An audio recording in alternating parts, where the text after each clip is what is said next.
नमस्ते आप सभी को। आज फिर हम हाजिर हैं आपके लिए पार्ट 3 लेकर के। आज ये तीसरी वीडियो है अपनी रुपए वाली किताब को समझाते हुए, जिसमें हम सारे के सारे पॉइंट्स को, सारे पाठों को एक एक करके आपको समझा रहे हैं और आपको बता रहे हैं कि लेखक अपनी किताब में कहना क्या चाह रहे हैं। यानी कि जो संदेश आपको देना चाह रहे हैं वो संदेश आप तक वैसा का वैसा जाए, इसकी कोशिश में हम इसके पूरे भाग को आपको एक्सप्लेन करके बता रहे हैं। तो जो आज का जो टॉपिक है अपना, पीछे हमने कर लिया टॉपिक, जो पिछला टॉपिक था वो ये था कि हम रुपए के इतिहास को समझने की कोशिश कर रहे थे। फिर उसके बाद हमने रुपए के ऊपर जो वित्त मंत्रालय से जवाब मांगा, उन्होंने कहा कि हमारे पास वैध रुपए का कोई दस्तावेज नहीं है। वो इस किताब के पेज नंबर 135 से 238 तक दिया हुआ है। वो हम आपको सिलसिलेवार जब वहाँ तक पहुँचेंगे तो हम आपको बताएंगे। तो आज का जो हमारा लेसन है वो भारतीय रुपए को समझने का है। देखिएगा, ये क्यों ज़रूरी है समझना, क्योंकि रुपया मूल्य का मापक है और किसी भी वस्तु के मूल्य को मापने के लिए हमें जब मुद्रा की आवश्यकता पड़ेगी तो हमें रुपए की आवश्यकता पड़ेगी। जब तक भारत का नागरिक भारत का रुपया इस्तेमाल कर रहा है तब तक वो अपने देश की संप्रभुता को बचा रहा है। तो इसलिए बहुत ज़रूरी हो जाता है कि पहले वो रुपए को समझे। किसी भी कॉलेज में, किसी स्कूल में रुपए को नहीं समझाया जाता और ये बड़ा दुर्भाग्य है हमारी आने वाली जनरेशन्स के लिए, अगली पीढ़ियों के लिए, कि जब उन्हें पता ही नहीं होगा कि जो उनके विनिमय का साधन है वो क्या है। डिजिटल ग्लोबलाइजेशन, इंटरनेट, आईटी क्षेत्र, तकनीक और विज्ञान, इन सब का ड्रामा तभी तक वैलिड रहेगा जब तक आपके पास में इन चीज़ों की पूरी समझ रहेगी। अर्थात आपकी जेब में जो रुपया है या जो आपके मोबाइल में जो डिजिट है, आजकल के बच्चे उसी को रुपया समझने लग गए हैं। ये बहुत बड़े दुर्भाग्य की बात है। तो आज इसलिए आपको समझाएंगे कि रुपया क्या है, रुपया क्या काम करता है और रुपए ने अभी तक मतलब पहले तो हम यही समझ लें चलो कि रुपया क्या है। तो भारतीय रुपया, प्राप्त दस्तावेजों एवं खोजों से पता चलता है कि मुद्रा का चलन अति प्राचीन है। मुद्रा का जन्म मानक धातु एवं मानक मूल्य पर आधारित है। वैदिक काल, प्राचीन काल से लेकर आज तक वैध मुद्रा मानक और मूल्य पर आधारित था। यानी कि जो वैध मुद्रा है वो मानक और मूल्य पर आधारित था और है, जिसके बहुत से प्रमाण हैं। लेकिन अंग्रेज इतिहासकार और अर्थशास्त्रियों ने रुपए के जन्म देने का श्रेय शेरशाह सूरी को दिया। तो शेरशाह सूरी जब 1540 से 1545 के दौरान जो भारत में इसका शासन रहा, उस दौर के शासनकाल को श्रेय दिया अंग्रेजों ने कि शेरशाह सूरी ने रुपया चलाया। इसलिए उसका कारण क्या है कि शेरशाह सूरी ने प्राचीन समय से चली आ रही मुद्रा के मानक मूल्य को अपनाते हुए उस मुद्रा का नामकरण, उसका नाम रुपया रखा, जो दस्तावेजों में अंकित है। यानी कि जो चांदी का सिक्का, जिसको उस मुद्रा का नाम चांदी का सिक्का दिया, वो रुपए के नाम से अंकित है। अब सबसे पहली बात जो आती है यहां पर वो ये आती है कि अगर किसी ने उसको लिखित दस्तावेज बना दिया है कि ये भारत की मुद्रा है और इसका नाम रुपया है, तो अब उस रुपए को कभी भी, मतलब इस मुद्रा को कभी भी, उसके मानक को कभी भी बदला नहीं जा सकता। ये एक बिंदु है जो आपको हमेशा ध्यान रखना है कि किसी भी मापक के मानक को कभी बदला नहीं जा सकता। अगर बदला जा सकता है तो कोई प्रोविजन नेचुरल प्रिंसिपल में होगा, उसका उल्लेख आपको करना पड़ेगा, बताना पड़ेगा, जस्टिफाई करना पड़ेगा कि इसकी वजह से किसी भी एक व्यक्ति के साथ शोषण ना हो रहा हो। क्योंकि स्टैंडर्ड का काम ही ये है, मानक का काम ही ये है कि वह शोषण को रोके। फिर भी हम इसको आगे थोड़ा सा करते हैं, पढ़ते हैं। रुपये शब्द का प्रयोग रुपया शब्द का प्रयोग सर्वप्रथम शेरशाह सूरी ने भारत में अपने शासन के दौरान किया था 1540 से 1545। शेरशाह सूरी ने अपने शासनकाल में जो रुपया चलाया वह एक चांदी का सिक्का था जिसका भार मानक 179 ग्रेन था। 179 ग्रेन में लगभग 11.635 ग्राम यानी लगभग 1 तोला होता है। 1 तोले में 664 होता है। और मैं आपको बताऊं 1 ग्रेन का जो वजन होता है वो 64.8 मिलीग्राम होता है। जो ग्रेन है उसका जो वजन है वो 64.8 मिलीग्राम होता है। रुपए की बड़ी इकाई के रूप में सोने का सिक्का, देखो जैसे क्या होता है 1 रुपए का सिक्का है या 1 रुपए का नोट है, फिर 1-1 रुपए के 5 नोट लेके रखो तो बड़ी इकाई 5 रुपए का नोट हो जाता है। फिर 100 का नोट हो गया इसी तरह से, फिर 200 का, 500 का नोट हो गया और 1000 का नोट भी था कि 1000 रुपए लेकर चलेंगे, उससे बढ़िया एक नोट में 1000 रुपया। तो इस तरह से जो सिक्का ही उस टाइम पर रुपया था, तो एक जो छोटी इकाई थी वो चांदी का सिक्का था और जो बड़ी इकाई थी वो सोने का सिक्का था, यानी कि और जिसका वजन 1 तोला था, जिसे चलन में लाया गया उसे मोहर या 10 रुपए कहा जाता है।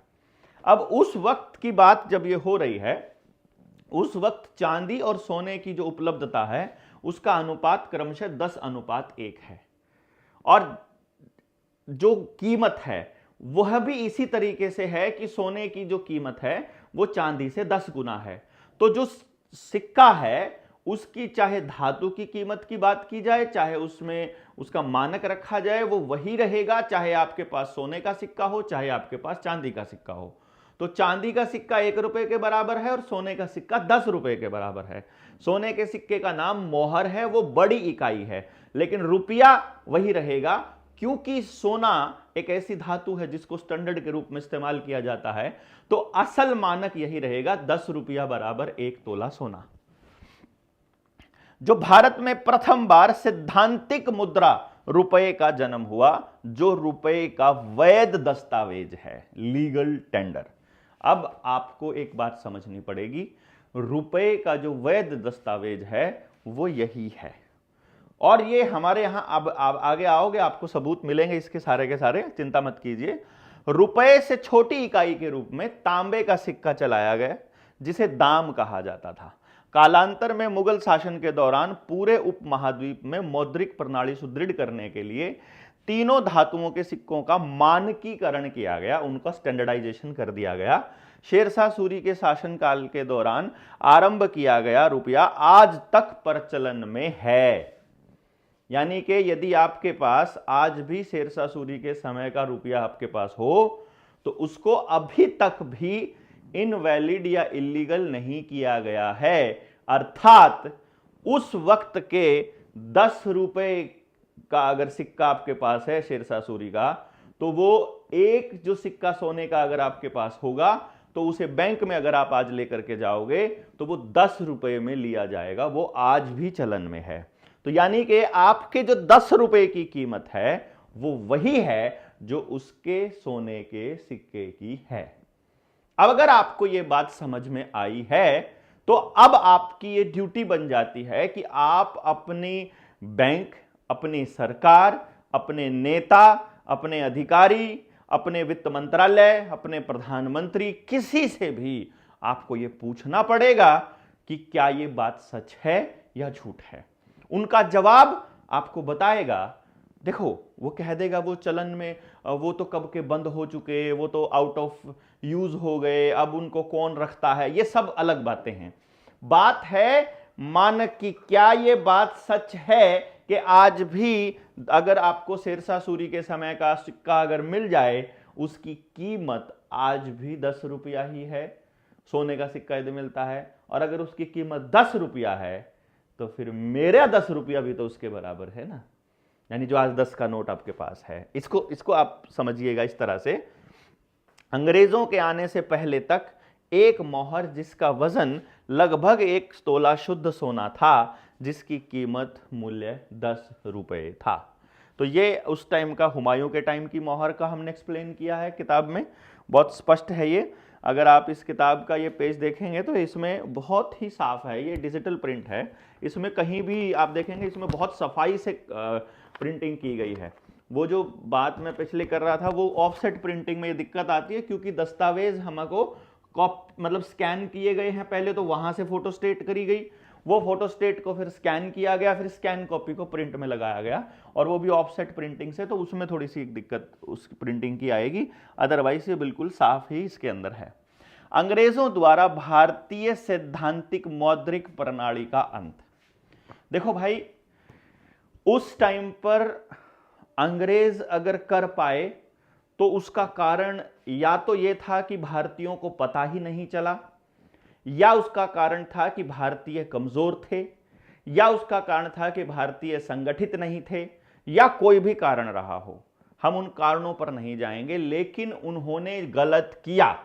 और भारत में जब उनके जाने के बाद हमारी सरकार बनी, या हमारे लोग जब गद्दी पर बैठे और उनको निर्णय लेने का अधिकार मिला, तब उनकी ये पहली ड्यूटी बननी चाहिए थी कि जो जो वो भारत की प्रणाली के अंदर, व्यवस्था के अंदर गड़बड़ कर गए हैं, उस गड़बड़ को सुधारा जाए, उस गड़बड़ को ठीक किया जाए, और वापस उसी तरीके से हमारी व्यवस्था बनाई जाए जिसमें किसी का भी शोषण ना होता हो। असल में तो हमारी यही ड्यूटी बनती है। यदि उन्होंने नहीं किया तो ये उनकी गलती थी, और यदि अब पता लगने के बाद आप इस दिशा में काम नहीं करते हैं, चाहे कुछ भी कीजिए, मैं ये कह रहा हूं, वैचारिक तौर पर अपनी डायरी लिखिए ताकि आपकी अगली पीढ़ी को पता चले, आप पेजेस में नोट्स बनाइए, आप अपने फेसबुक पर लिखिए, आप अपने यूट्यूब पर वीडियो बनाइए, आप अपनी बातों को रखिए, आपकी बात हो, वो मेरी बात ना हो, वो किसी संगठन की बात ना हो, वो जनता की बात बन जाए। इसलिए जितने साथी इस वीडियो को सुन रहे हैं और जो सुन रहे हैं, जहां भी आपके साथ या आपके साथ नहीं, किसी के साथ भी अगर अन्याय हो रहा है, आपको बोलना पड़ेगा। और यदि कोई कहता है कि तुम कौन हो बोलने वाले, तब आपको बताना पड़ेगा कि भारत के संविधान ने हमारे को 51 धारा के अंदर हमको प्रोविजन दिया है संविधान के अंदर कि भाई हम लोग अपने मतलब संविधान ने हमको दिया है कि हम देश में चल रही किसी भी गलत गतिविधि का जो भारत की संप्रभुता को नुकसान पहुंचाती हो उसका विरोध कर सकते हैं, बल्कि हमें करना चाहिए। ये हमारे मौलिक कर्तव्यों में आता है। तो आपको ये बात हमको ध्यान रखनी पड़ेगी। अब ये इसलिए समझना जरूरी है कि देश पहले किस पोजीशन पर था और आज किस पोजीशन पर है। इसके अंदर जब आप इस किताब को, जिसके पास ये किताब है, अगर आप पढ़ेंगे तो इस किताब के अंदर हमने ये मेंशन किया हुआ है कि मैं आपको पेज नंबर भी बता देता हूं। पेज नंबर 126, पेज नंबर 126, ये देखिए 126 से लेकर के और पेज नंबर 134 तक हमने ये एक्सप्लेन किया है कि भारत की अर्थव्यवस्था किस तरह की थी उस वक्त जब अंग्रेज आते हैं तब। अगर आपको ये साफ दिखाई दे रहा हो तो मैं ये दिखा रहा हूं, ये जो कलर है ऊपर केसरिया रंग है, ये हमारे भारत की अर्थव्यवस्था है। और जब साल 1 है एडी, यानी आज से 2025 साल पहले, तब हमारी अर्थव्यवस्था 51,800 मिलियन डॉलर के बराबर है। 51,800 मिलियन डॉलर के बराबर है जब ये जीडीपी है सारे कंट्रीज की। और चाइना 42,000 मिलियन डॉलर के साथ सेकंड नंबर पर है, और इटली 12,000 के बाद तीसरे नंबर पर है, और Turkey, France, Egypt, Iran, Spain, Mexico, Brazil, Germany, Bangladesh, ठीक है, इंडोनेशिया, पाकिस्तान और जापान। ये तब की बात हो रही है जब उस एरिया की बात हो रही है, जब हम ये वाला पार्ट लेते हैं कि यानी कि जो रीजन पाकिस्तान का है ये वहां की पार्ट हो रही है कि उस रीजन की अर्थव्यवस्था इस लेवल पर थी। यानी अगर हम टॉप के 10-15 कंट्रीज की बात करें, ये 15 कंट्रीज हैं टोटल, तो टॉप के 15 देशों की अगर हम बात करें तो जिस वक्त हम बात कर रहे हैं आज से 2025 साल पहले की, जिन लोगों ने हम पर राज किया, ऐसा फैलाया गया, अंग्रेज यानी कि इंग्लैंड, उसकी अर्थव्यवस्था टॉप 15 में कहीं पर भी नहीं है, इंग्लैंड की अर्थव्यवस्था। आप इसके बाद जिस टाइम पर अर्थव्यवस्था, यहां 1600 ईस्वी की बात हम करते हैं कि 1600 में अंग्रेज भारत में आए थे, उस टाइम तक चाइना दुनिया की सबसे बड़ी अर्थव्यवस्था बन चुकी है। इससे पहले 1500 में भी अगर आप देखते हो, अंग्रेजों के आने से पहले, तो भारत पहले नंबर पर आता है। उस टाइम पर हमारी अर्थव्यवस्था है 1,01,967 मिलियन डॉलर की, और चाइना की जो जीडीपी है उस वक्त 97,243 मिलियन डॉलर की। और उस टाइम पर जो रुपया है वो सोने और चांदी में ही लिया और दिया जा रहा है। यानी आप इसको ऐसा समझ सकते हैं कि यदि आज आपका एक सोने का सिक्का, यानी सोने का सिक्का मतलब 1 रुपए की जो मोहर है, 1 तोला सोना जो है, यदि आज 85,000 रुपए के बराबर आ रहा है, एक सोने का सिक्का 85,000 रुपए के बराबर है, यानी कि 10 रुपये बराबर 85,000, तो 1 रुपया बराबर 8,000 के करीब आता है। यानी कि जितनी अर्थव्यवस्था है इसका 8,000 गुना है उस वक्त की भारत की अर्थव्यवस्था। 8,000 गुना समझ में आया ना कैसे? क्योंकि वो उस वक्त सोने और चांदी में है। तो आज भी अगर हमारा रुपया सोने चांदी में हो तो 8,000 गुना की बात आता है। और जब हम इसमें बात प्रति 10 ग्राम की बात करेंगे तो लगभग 6,000 गुना की बात हो जाएगी, 6 से 7,000 के बीच का। अब जब अंग्रेज यहां पर आते हैं 1600 ईस्वी में, तब भी अगर आप देखते हैं तो टॉप के 15 कंट्रीज में कहीं पर भी इंग्लैंड का नाम नहीं है, यहां पर कहीं पर भी अमेरिका का नाम नहीं है। यूके आया है 1600 में, 1500 में टॉप 15 में, नीचे से 14वें नंबर पर, मतलब ऊपर से 14वें नंबर पर। और अब आ गया है फिर ये यूके 4 और 4 8 और 3 11 और एक 12वें नंबर पर आ गया है 1600 में, जब वो हमें लूटना चालू करते हैं। यानी इधर से सोना उधर जाना चालू होता है और हमारी अर्थव्यवस्था डाउन आती है और उनकी अर्थव्यवस्था चलना शुरू होती है। इसी वक्त जब हम देख रहे हैं यूके 1800 में 200 साल के बाद पहुंच गया है 5वें नंबर पर, और यूएसए भी इसमें एंटर कर चुका है। अब फिर 1857 की जब क्रांति की बात होती है, ब्रिटिश राज की बात हो रही है, उस टाइम यूके तीसरे नंबर पर आ गया है और इंडिया दूसरे नंबर पर आ गया, और यूके उसके बिल्कुल नजदीक पहुंच गया है। यानी कि इंग्लैंड उसके नजदीक पहुंच गया और भारत नीचे जा रहा है। और उसके बाद 1857 में हो गया। अब जब पेपर करेंसी एक्ट आता है 1882 में, जब रुपए को तोड़ा जाता है और सोना ट्रांसफर किया जाता है, 15 रुपए की एक मोहर बना दी जाती है। पहले 10 रुपए की एक मोहर थी, और जब 15 रुपए की एक मोहर बना दी जाती है 1882 में, तो 1889 में उस टाइम पर अगर आप देखो कि भारत तीसरे नंबर पर पहुंच गया है और दूसरे नंबर पर यूएसए अमेरिका आ गया है। अब आप समझ लीजिए, जो अमेरिका कहीं भी नहीं था, जो इंग्लैंड कहीं भी नहीं था, वो ऊपर जा रहे हैं और भारत की अर्थव्यवस्था नीचे जा रही है। इस पूरी की पूरी इसी चीज को फिर हम आरबीआई के दस्तावेजों से मैच करवाएंगे। जो आपको और दस्तावेज भी मैं आपको दूंगा इसके अंदर, हमने और रिसर्च भी खूब करी है इस किताब के बाहर भी, संजीव शर्मा जी ने इसके ऊपर खूब काम किया है। तो जो बुलियन रखी जाती हैं, जो वहां पर फॉरेन करेंसी रखी जाती है, जिसको विदेशी मुद्रा भंडार कहते हैं, फॉरेन रिजर्व जिसे बोला जाता है, वो जब आरबीआई में रखा जाता है, सोने को कम कर दिया जाता है, उस वक्त अर्थव्यवस्था किधर से किधर मोल्ड होती है, कहां जा रही है, ये आपको मालूम पड़ता है। जब इस पूरी प्रक्रिया को जब आप समझेंगे, तब आपको मालूम पड़ेगा कि आप अगर नजर नहीं रखेंगे देश दुनिया की गतिविधियों के ऊपर, तो आपका पैसा भी खाली हो रहा है, आप भी गरीब होते जा रहे हैं। पहले ऐसी दिक्कत नहीं थी कि आपके गांव में प्रत्येक व्यक्ति कर्जदार हो और आपके घर की नीलामी की पोजीशन पर पहुंच गया हो और सबके ऊपर उनकी प्रॉपर्टी से ज्यादा कर्जा हो गया हो। ये सिचुएशंस पहले नहीं होती थी, और इस सिचुएशंस तक आने में सबसे बड़ा रोल रुपए के कूटकरण का रहता है। ये आपको मालूम पड़ना चाहिए। ये मैं इसीलिए आपको बता रहा हूं कि मानक की लड़ाई बहुत बड़ी लड़ाई है, और अगर आप इसको समझो, ये सबसे सच्ची लड़ाई है। और इसके बाद आप अगली पीढ़ियों के शोषण को रोकना चाहते हो, तो इस लड़ाई में आपको पार्टिसिपेट करना ही पड़ेगा, आपके पास कोई दूसरा ऑप्शन नहीं है। अब इसको हम पढ़ते हैं। जब ये आपके साथ में अंग्रेज ठगी शुरू करते हैं, अंग्रेजों ने जब सैद्धांतिक मौद्रिक प्रणाली का अंत किया है, पेज नंबर 21 तक हम लोग पहुंच गए हैं। यह अंग्रेजों द्वारा, ये तो हो गया, अंग्रेजों द्वारा भारतीय सैद्धांतिक मौद्रिक प्रणाली का अंत कैसे हुआ।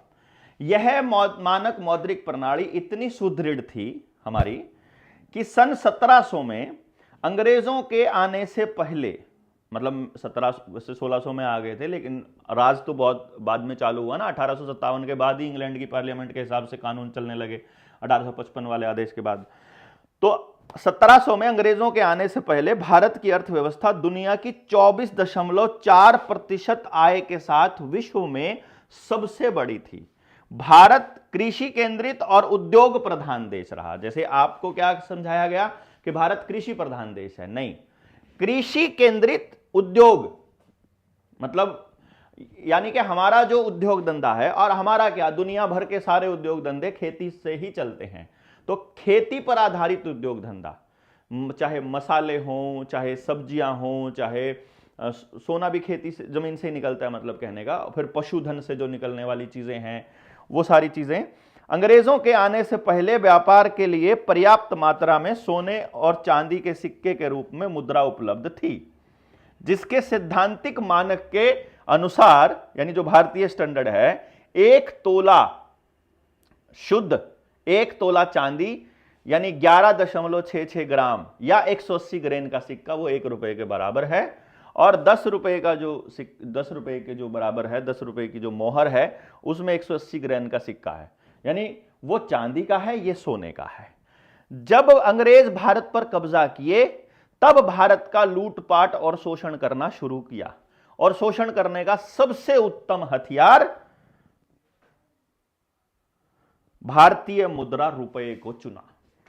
इसके लिए मुद्रा बाजार की स्थापना करके मुद्रा के मूल्य को घटा बढ़ाकर भारत के लोगों का शोषण शुरू किया, यानी कि मुद्रा बाजार बना दिया कि रुपए की वैल्यू वर्ल्ड की इकोनॉमी के हिसाब से तय होने लग जाए, और हमें तो कुछ पता नहीं होता। अभी देखिए,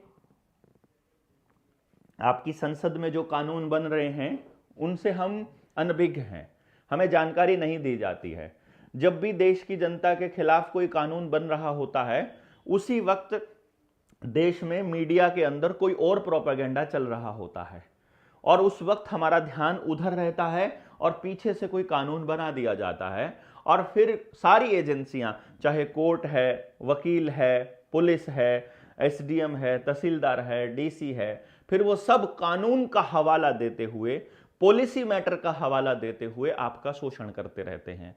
तो जो पॉलिसी बना रहा है उसके ऊपर निगरानी रखना बहुत ज्यादा जरूरी है, ताकि उसकी एक एक गतिविधि के ऊपर नजर रखी जा सके कि तुम ये पॉलिसीज किस लिए बना रहे हो, किसके लिए बना रहे हो, जिसके लिए बना रहे हो उसकी राय ली है कि नहीं ली है, इसके जो विपरीत पहलू है, इसका जो विपक्ष है, इसके जो खिलाफत करने वाले लोग हैं, या इसके खिलाफ बोलने वाले लोग हैं, या इसका नुकसान बताने वाले लोग हैं, उनसे राय ली है कि नहीं ली है, उनका पक्ष सुना गया है कि नहीं सुना गया है, ये बहुत ज्यादा इंपॉर्टेंट रहता है।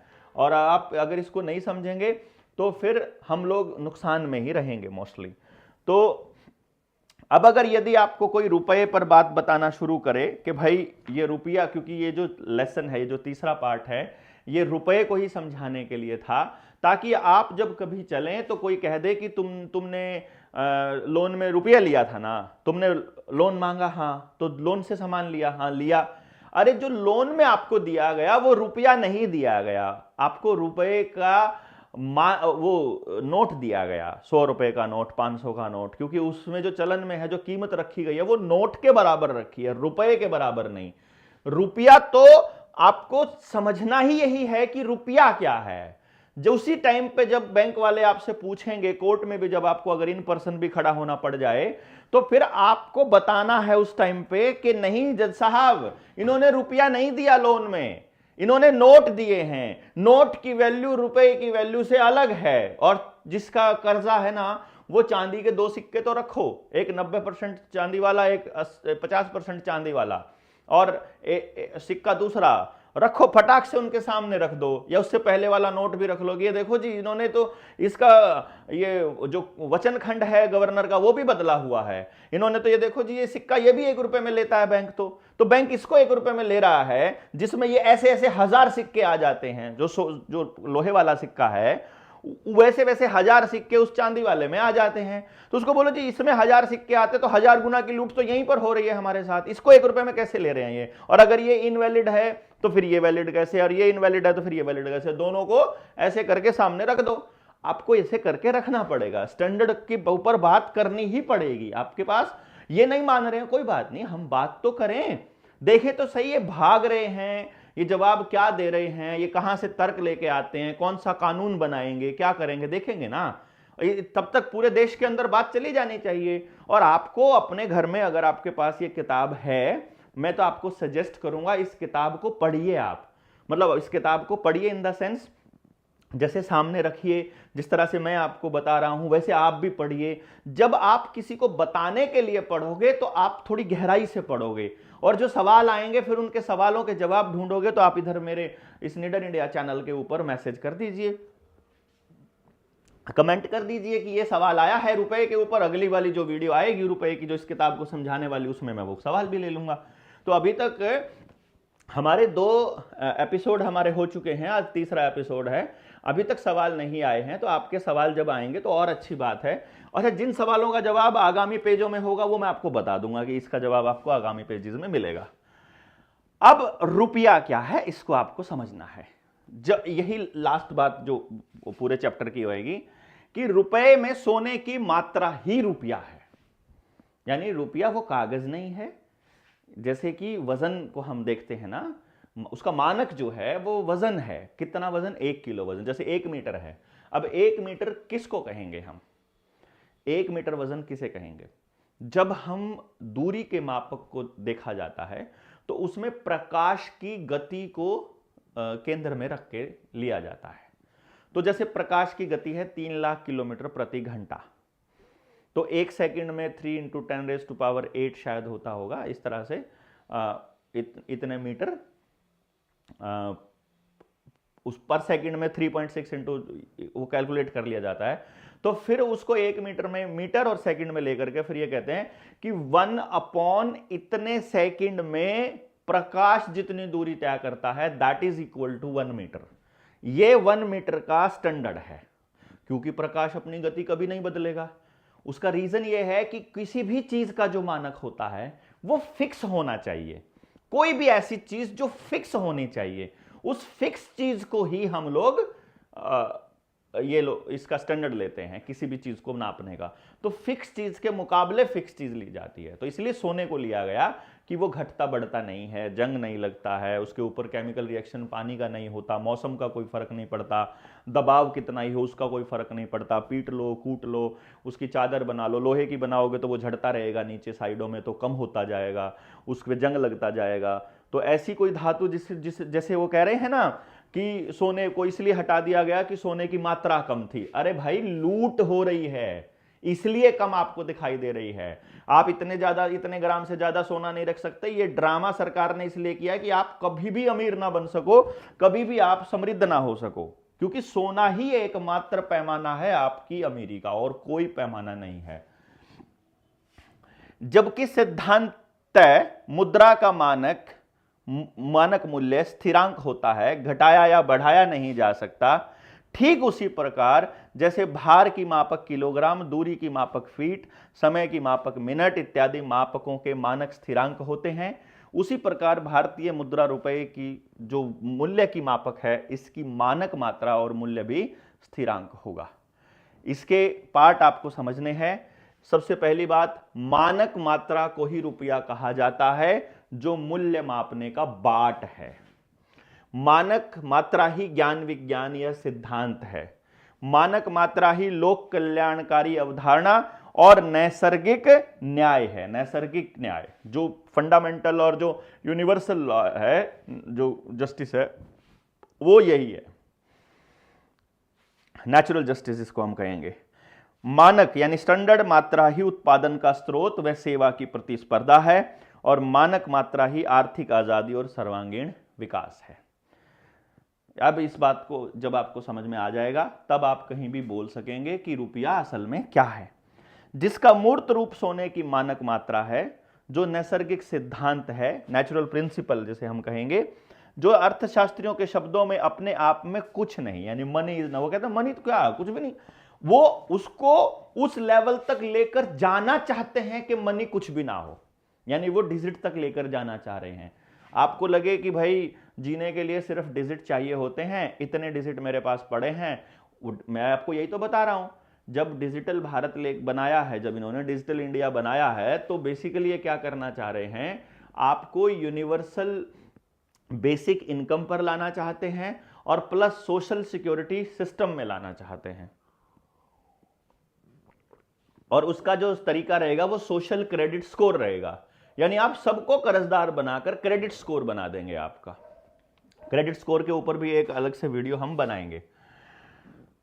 तो यह परिकल्पना बता रहे हैं, साध्य नहीं साधन है जो संपत्ति के बदले संपत्ति की कीमत के रूप में विनिमय करती है और मुद्रा के रूप में हजारों वर्षों से चली आ रही है और आज भी उसकी विश्वसनीयता कायम है, केवल स्टैंडर्ड वाली मुद्रा। मापक के सिद्धांत के अनुसार दुनिया के हर मापक का मानक मात्रा स्थिरांक होता है, उसी प्रकार भारतीय मुद्रा मूल्य की मापक है, इसकी मानक मात्रा भी स्थिरांक होती है, इसे घटाया या बढ़ाया नहीं जा सकता।